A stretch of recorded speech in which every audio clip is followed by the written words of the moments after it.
বিছানায় শুয়ে শুয়ে আমি তোমাকে ভালোবাসি, আমি তোমাকে ভালোবাসি বলবেন, আর আপনি একটু রান্নাও করবেন না, আপনি কোনো কাজও করবেন না, কিছুই করবেন না, 3 বার 4 বার বা 3 দিন শোনার পরে সেই ভালোবাসা আর ভালোবাসা মনে হবে না। যদি একটু বলতেন নাতাশা আপুর সাথে আপনার পরিচয় পর্বটা, সেই নাটকটা 21 টিভি। 21 টিভিতে যে নাটকটা প্রচারিত হয় সেটা হচ্ছে এবং বিয়ে। এবং বিয়ে এবং সাইফুল ইসলাম মান্নুর একটা নাটক, খুব হিট একটা নাটক ছিল, এবং ওই নাটকে ও আমার পেয়ার ছিল। তো ততদিনে আমরা ভালো বন্ধু হয়ে গেছি, কারণ এর আগে দুটো কাজ, তারপরে একটা লম্বা সিরিয়াল, ওটা করতে গিয়ে আমাদের বন্ধুত্বটা হয়। তারপরে তো আস্তে আস্তে আপনারা জানেন এই পরিণতিটা কি। কে আগে মানে মানে প্রপোজাল দিয়েছিল? প্রপোজাল আসলে আমি দিয়েছি এইভাবে, আমি যখন ফিল্ম সাইন করি তখন আমার বাসা থেকে ডিসাইড করে যে আমাকে বিয়ে করতে হবে। আমার আব্বা বলে যে ওকে বিয়ে দিয়ে দাও, এখন সময় চলে এসছে। তো তখন আমাকে বাসা থেকে জিজ্ঞাসা করা হয় যে তোমার কি কোনো পছন্দ আছে কিনা। তো আমি বললাম যে, আমার বোন আমাকে জিজ্ঞাসা করলো, আমি বললাম যে না, আমার কোনো পছন্দ নেই। তারপর আমার কলিগদের কথা জিজ্ঞাসা করলো, তোমার কি এদেরকে কোনো পছন্দ হয় কিনা। তো অনেকের কথাই বললো। আমি বললাম যে কারণ আমি আমার কলিগদের সাথে কাজ করি, আমি জানি যে কে কিরকম, কার সাথে পরিচয় ভালো, কে কাকে বেশি একটু পছন্দ করে। স্যান্ডেলিনা সো, রূপচর্চায় আভিজাত্য। আমি তো সব জানি। তো আমি এইভাবে যে যখনই যাদের নাম বলছিল আমি বলছিলাম যে না না না। হঠাৎ করে আমার বোনই বললো যে নাতাশা হলে কেমন হয়। আমি বললাম হ্যাঁ, শি ইজ ফাইন। আমি ওর সাথে 3টা কাজ করেছি, আমার ভালো লেগেছে, আমার মনে হয় যে খারাপ হবে না। তখন আমার বোন বলল যে আমরা কথা বলবো। আমি বললাম যে না, তোমরা কথা বলার আগে আমি বলবো, কারণ তোমাদেরকে যদি না করে তাহলে আমার খারাপ লাগবে। তো যেহেতু আমার পরিচয় আছে, তখন আমি নিজেই ফোন করে আমি বললাম যে আমার বাসা থেকে তো এরকম বলছে।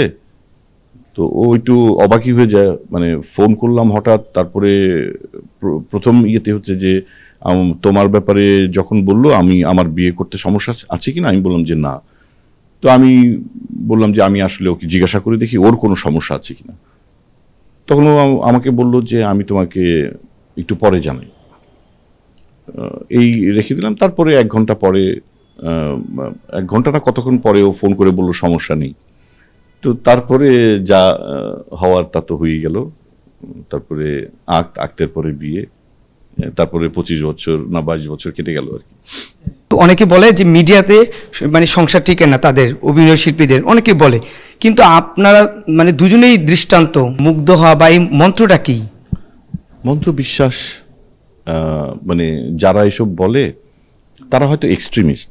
আসলে বিয়ে এমন একটা জিনিস, সেটা হচ্ছে দুটো ভিন্ন পরিবার থেকে আসা দুটো ভিন্ন মানুষ, একদমই তারা ভিন্নভাবে বড় হয়েছে, সেই দুটো মানুষ একসঙ্গে সংসার করতে শুরু করে। তো তাদের মধ্যে তো মতবিরোধ, তাদের মধ্যে কেউ সকালে ঘুম থেকে উঠতে ভালোবাসে, কেউ দেরি করে উঠতে ভালোবাসে, এরকম অনেক ধরনের সমস্যা থাকে। এখন এগুলোকে আপনার অ্যাডজাস্ট করতে হবে। এখন আপনি যদি শুধু আপনারটাই দেখেন, আমি যেটা বলবো সেটাই করতে হবে, বা সে যদি বলে না আমি যেটা করব সেটাই করতে হবে, তখনই আসলে মনে হয় কোথাও একটা ঝামেলা হয়।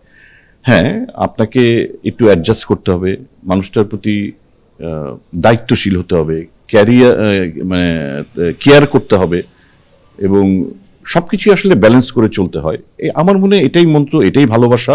হ্যাঁ, কারণ আপনি শুধু বিছানায় শুয়ে শুয়ে আমি তোমাকে ভালোবাসি বলবেন, আর আপনি একটু রান্নাও করবেন না, আপনি কোনো কাজও করবেন না, কিছুই করবেন না, 3 বার 4 বার বা 3 দিন শোনার পরে সেই ভালোবাসা আর ভালোবাসা মনে হবে না।